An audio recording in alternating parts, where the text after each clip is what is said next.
Mambo vipi? Naitwa Life with Elisilia na hii ni channel ambayo itakusaidia wewe kama mama, binti au dada kupunguza tumbo lako au uzito kwa ujumla. Sasa kama unasumbuliwa na uzito mkubwa kupita kiasi na umeshajaribu kupunguza imeshindikana, basi kaa hapa nikuelekeze mambo matano kwa nini hauwezi kitambi chako kipungue, lakini pia uzito wako haupungui. Jambo la kwanza ambalo nimefanyia uchunguzi ni kwamba kula sana baada ya mazoezi. Tunasemaje kula sana baada ya mazoezi kunapelekea wewe usipungue? Kwamba wewe ulikuwa unakula kilo moja kabla hujaanza mazoezi, bado baada ya mazoezi unaendelea kula hiyo kilo moja, kitu ambacho hakiwezekani. Ili tumbo liweze kupungua, kwanza upunguze mzigo wa kula, yani punguza mzigo wa tumbo. Tumbo unapokuwa sana linatanuka. Kwa ili lirudi kwenye hali ya kawaida, punguza mlo wako. Yaani huwezi kuwa unafanya mazoezi ya kupunguza tumbo wakati wewe unafanya chakula kingi tumboni kinatanua tumbo lako.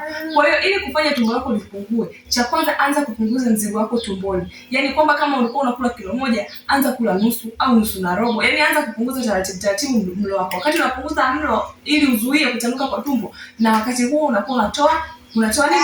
Unatoa mafuta ambayo yalikuwa yamejitengeneza kwenye nyama zako wakati unakuwa unakula sana. Jambo la pili, tumesema kwamba kufanya mazoezi bila consistency. Kwa nini inapelekea wewe uzito wako usipungue? Kufanya mazoezi bila consistency kunapelekea sana uzito wako kutopungua. Just imagine leo umeanza mazoezi. Na mazoezi huwa tunajipa kuanzia siku 12 kwenda mbele, kwamba hapo ndio utaanza kupungua. Sasa umeanza mazoezi, siku 2 umepumzika, umeendelea kula, umeendelea kujiachia, hautokaa upungue.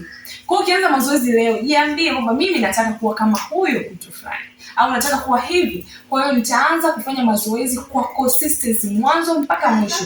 Umejipa miezi 3, jipe miezi 3. Anza mazoezi mwanzo mpaka mwisho bila kukata tamaa.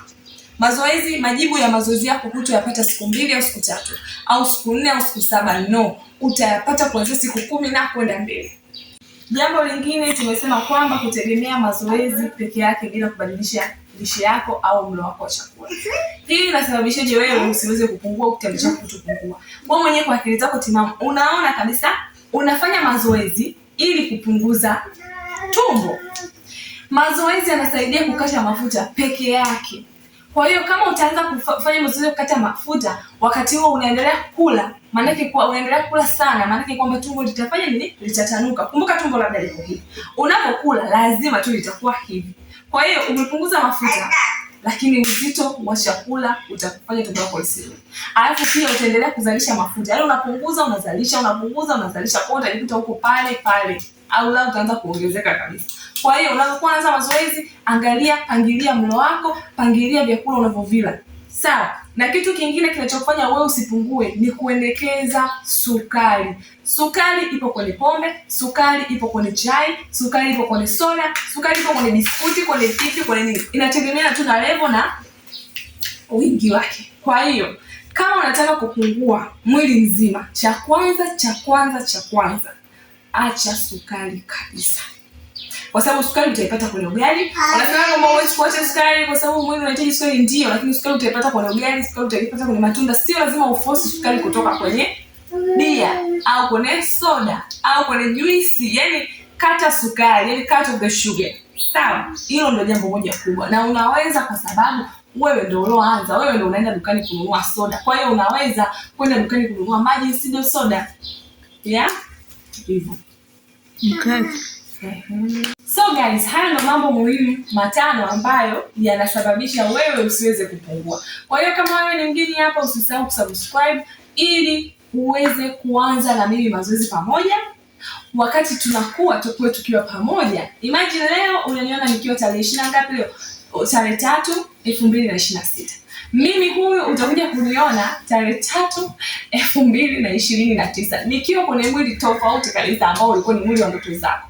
Sasa hivi mwili wangu na wako huenda unafanana, lakini tukianza pamoja hii safari ya kupungua au safari ya kupunguza tumbo mpaka 2028 utakuwa uko proud sana kwa nini ulinifollow. Utakuwa uko proud sana kwa nini ulisubscribe. Kuliko kuwa unanitazama bila kunifuatilia, ili unanitazama bila kufuata kile ambacho mimi nakifanya. Mimi nafanya mazoezi ambayo na wewe pia unayataka. Kwa hiyo tufanye mazoezi pamoja. Ukiona nimeposti zoezi, lifanye na wewe. Tena kwa consistency. Kwa kama unaanza mazoezi kesho, subscribe channel yangu, alafu anza kufanya mazoezi ambayo ninapost. Yatakusaidia sana kwa sababu mimi nimeanza miezi mitatu kufanya mazoezi kabla sijaanza kuanzisha hii YouTube channel. Kwa hiyo nimeona kabisa kwamba ni kitu ambacho kinafanya kazi. Mazoezi ambayo napost, mazoezi ambayo nimeyafanya mimi mpaka kufikia hii hatua. Kumbuka mimi nilikuwa huyu hapa. Huyu ndio nilikuwa mimi miezi mitatu kabla ya leo. Kwa hiyo kama miezi mitatu kabla ya leo nimekuwa hivyo, sasa hivi nimekuwa katumbo kamepungua, basi jitahidi na wewe ufanye kile ambacho unakifanya kwenye hii channel. Kwa usisahau kusubscribe ili upate notification kama nimepost mazoezi gani, lakini pia usisahau kushare, kucomment na kulike ili kunisupport mimi niendelee kukaa kama hivi hapa na kuelezea. Mimi nafanya utafiti, mazoezi gani yanafanya yakinipa matokeo mazuri ndo na share, ndo kama hivyo unavyoona. Bye guys. Thank you for watching.